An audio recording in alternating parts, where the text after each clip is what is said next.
When a chosen one stops having sex, hell takes notice. It may sound like a heavy statement, but it holds a deep truth that many feel but few dare to face.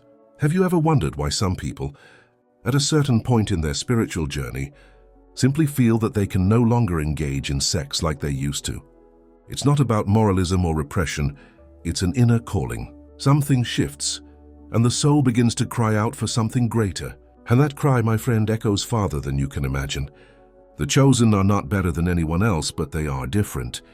They possess a sensitivity that picks up on things others don't notice. They can feel when a place is heavy. They feel when a glance carries the wrong intent. And they feel deep inside when they're giving away too much energy to something that no longer makes sense. When a chosen one truly begins to awaken, they understand that the body is sacred, and that sex, no matter how pleasurable, carries a level of energetic exchange so intense it can delay, pollute, or even block their spiritual connection if done unconsciously. It's not about being holy, it's about being conscious, and the world, my brother, does not want you to be conscious. The system vibrates in desire, in lack, in impulse. But when you, a chosen one, decide to stop, when you say no to the addiction of the flesh, when you close the portal of empty pleasure, hell notices, not because you became an enemy of pleasure, but because you became an enemy of control. The control that keeps your soul trapped in repetitive cycles. In this video, I'm going to take you on that journey. We'll explore why sex, when misdirected, can become a disguised prison, and why, when a chosen one breaks free, the entire spiritual realm trembles, even the forces that want to keep you bound. If you feel like this video was made for you, stay with me until the end. And if you want, comment below, "Pedro, I feel this," because if you feel it, you're not alone. Don't forget to leave a like and subscribe. Sex, when stripped of all the labels, taboos and religious burdens placed upon it, is pure energy, vital, creative energy. It's like a fire that when used with awareness can warm, illuminate, and transform. But if misdirected, it burns. It burns you from the inside, drains your strength, dims your light. Many people have no idea what they're really exchanging during a sexual encounter. It's not just body to body, it's field to field, soul to soul. Even if the other person isn't aware of this, you, as a chosen one, feel it. You feel when someone's energy is heavy, confused, needy, empty, or even malicious. And do you know what's worse? After the act is over, you're left with part of their energy inside you. It's as if you opened a door and said, "Come on in, make yourself at home." But sometimes what comes in doesn't leave so easily. Demons disguised as neediness. Shadows that aren't yours but start living inside you. Thoughts that aren't yours. Desires you never had. Fears that appear out of nowhere because you connected on a deep level with someone who wasn't vibrating at the same frequency. That's why casual sex weighs heavily on the chosen. Even if the body enjoyed the moment, the soul feels the aftermath. And the more spiritually sensitive you become, the stronger that difference vibrates. You begin to notice that certain pleasures leave a heavy energetic trace. You wake up tired, confused, unmotivated, with poor sleep. All of that can be the result of an unresolved exchange. And here's the crazy part. You don't even have to go all the way. Sometimes just the intention opens a portal. Just the unconscious desire connects your fields. You begin to see that even thoughts carry power, and that as a chosen one, your energy is gold. The question I often get is, "Pedro, so is having sex wrong?" And I always answer, what's wrong is disconnecting from yourself. The problem isn't sex itself, it's how it's done, why it's done, with whom, and the state of consciousness you're in at that moment. Because sex can align you, but it can also destroy you. And when a chosen one starts to see this, they realize that every choice matters, every exchange leaves a trace, and every surrender leaves a mark. Sexual energy is not a toy, it creates life. And if it creates life, imagine what it can do to your spiritual energy. That's why, when a chosen one begins to withdraw from this kind of unconscious exchange, the forces of the world feel it. The entities that fed off your energy get disturbed.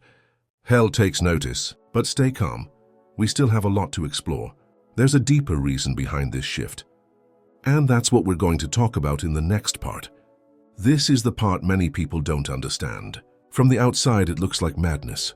What do you mean you don't want to have sex anymore? Are you repressing yourself because of religion? Are you becoming some kind of fanatic? But the chosen one knows it's nothing like that. Renunciation doesn't come from trauma. It comes from awakening.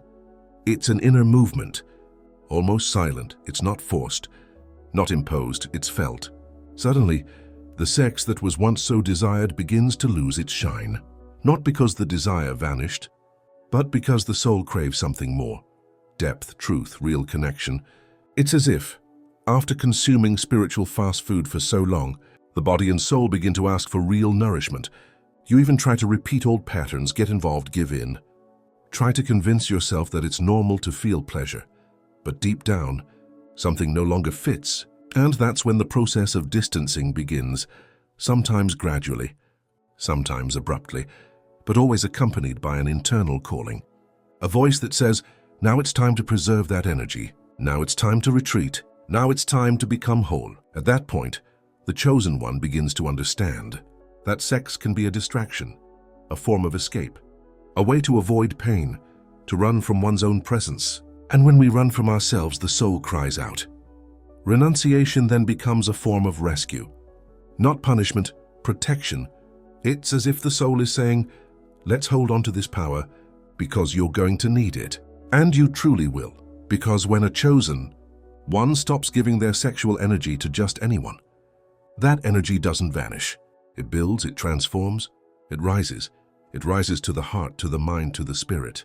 And that's when lucid dreams begin, when intuition sharpens, when messages from the spiritual realm come through clearly, when consciousness expands. But it's not all sunshine and rainbows. When a chosen one enters this process, many things around them start to shift. Some people drift away. Others try to seduce you, to pull you off track. It feels like the universe begins to test you, and it truly does. Because renouncing sex isn't just about stopping the act. It's about overcoming neediness. It's about looking in the mirror and realizing you are enough. It's about not needing applause or touch or attention to feel whole. And that wholeness unsettles others, because most people live in halves, depending on someone else on the bed, on conditioned affection. But the chosen one who renounces begins to overflow. And someone who overflows doesn't beg, doesn't chase, doesn't bargain their light. That's the real reason behind renunciation. It's not about running from pleasure. It's about moving closer to purpose. But what about the spiritual world? How does it react to this? Do you really think that when a chosen one starts preserving their energy, it goes unnoticed? Not at all. The spiritual world is sensitive. In fact, far more sensitive than the physical one. Everything vibrates. Everything sends a signal. And when your vibration shifts, it's as if an alarm goes off on the other side of the veil. Because listen, sexual energy is one of the most powerful forces that exist. It's the force that creates life. And when the chosen one stops using that energy carelessly, it doesn't disappear. It becomes spiritual power. It becomes a shield. It becomes a sword. And that's when hell takes notice.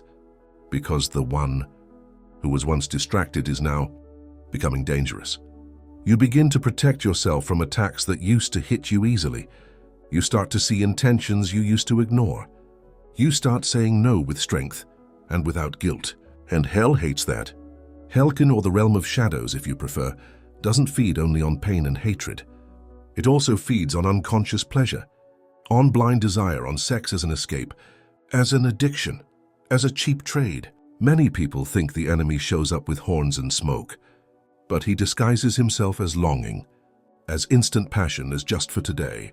And when the chosen one says no, and when he closes off, when he saves that energy for a higher purpose, hell feels it. It feels it because it lost access. It lost the entry point. It lost control. And so the attack comes in the form of temptations, of people appearing out of nowhere saying exactly what you want to hear. It comes in dreams, in sudden urges, in thoughts that aren't yours, all trying to break your decision, all trying to make you give in. But you know what's most beautiful about all of this? You begin to see the game. You start to see the pieces. You begin to recognize the pattern. And you realize you're not going crazy. You're becoming conscious. And when a chosen one is conscious, there's no demon that can hold him. Hell takes notice, but so does heaven, and that changes everything. When a chosen one renounces sex as distraction, as escape, as attachment. Something subtle but powerful begins to move in the spiritual realm, because heaven sees everything. But it forces nothing, it waits. It waits for you to align with who you've always been from the beginning. And when that happens, when you make that choice without guilt, without fanaticism, but with clarity, heaven responds. And it responds in a silent but deeply profound way. You know that silence that calms you from within, that peace that doesn't depend on anyone. That's heaven saying, now you are ready. Ready for what? To receive more revelation, more intuition, more spiritual gifts that were always there, but had been blocked by the energetic chaos that unrestrained sex brings. Heaven starts opening channels. Your vision expands. Your body begins to change. You feel more energy. You sleep better. You think more clearly. And your spiritual sensitivity sharpens in a way that can even feel overwhelming at first. You begin to sense the presence of beings of light. You get answers before you even ask. You start to feel a love that doesn't come from anyone, but from something greater. And then you understand it was never about repressing the body. It was about freeing the soul. Heaven also sends protection, because it knows that when a chosen one makes this shift, the attack will come. So it prepares a shield, but not a shield made of iron. A shield of light, built from your own frequency, your own vibration. You become less accessible to forces of illusion, less vulnerable to manipulation, more centered, more grounded, more whole. And that's when heaven begins to call you to serve. Because it's not just about you, it's about what you will do with this energy. Now that it's no longer being wasted, maybe you'll start healing better, with your hands, your voice, your gaze, or with words that go straight to the soul of those who hear you. Because heaven sees everything, and it honors every renunciation made with truth, not with medals, but with purpose. And when you align with that purpose, the entire universe aligns with you. But be warned, not everything will be easy. The world out here will still try to pull you back. People won't understand. They'll mock you. They'll call you weird, cold, arrogant way, because they can't stand seeing someone who doesn't need validation to exist. When a chosen one decides to keep their energy, to stop getting involved with just anyone, to say no, even to opportunities the world would call divine temptations, they step away not out of arrogance, but because they must protect what they're building inside. And then comes the loneliness. Not just the kind where you're physically alone. It's a deeper loneliness, a feeling of being a stranger in your own world, of looking around and realizing no one sees what you're seeing now. You try to explain, but people look at you like you're losing your mind. They try to convince you it's just a phase, that you're repressing yourself, that you're isolating for no reason. But you know, Tom, it's not for nothing. You feel that something inside you is changing, and that this change demands silence, space, and respect. The thing is, most people live on autopilot. They follow their instincts, follow the flow, follow pleasure. And when someone shows up who pauses, who questions, who chooses the harder path, they don't understand. And when they don't understand, they judge. So yes, Pedro, the chosen one will go through moments where he feels alone, even in crowds. He'll leave places where he once felt comfortable. He'll lose connections that once seemed strong. He'll grow distant from family, friends, even people who once said they loved him. But listen, this is not punishment, it's filtration. You're not being punished. You're being refined. And loneliness, as painful as it can be, is also an ally. It's in solitude that the chosen one learns to speak with God without intermediaries.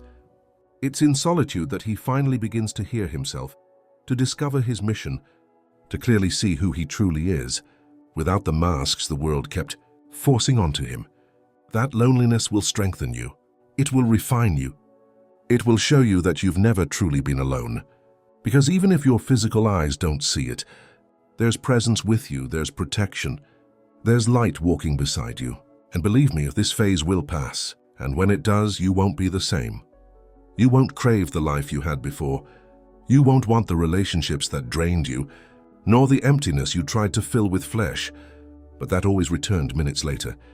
Loneliness is a bridge, and on the other side lies connection with what is real, with people who vibrate like you do, with experiences that nourish you instead of depleting you. And it all begins with a choice, one that few have the courage to make, to preserve your own energy, Renunciation in itself is an act of strength, but the true miracle happens when the chosen one transmutes. And what is that really? It's taking the energy that used to slip through your fingers as desire, impulse, distraction, and channeling it into something far greater. Sexual energy is one of the most powerful forces a human being has. It's the energy of creation, or literally. It's what brings life into existence. Now imagine what happens when you stop wasting that energy with just anyone, at any moment, and begin to store it, direct it, refine it. You start to create other things, ideas, projects, healing, art, words that touch the hearts of those who hear them. Dahanna. You carry a presence that transforms a space just by walking in.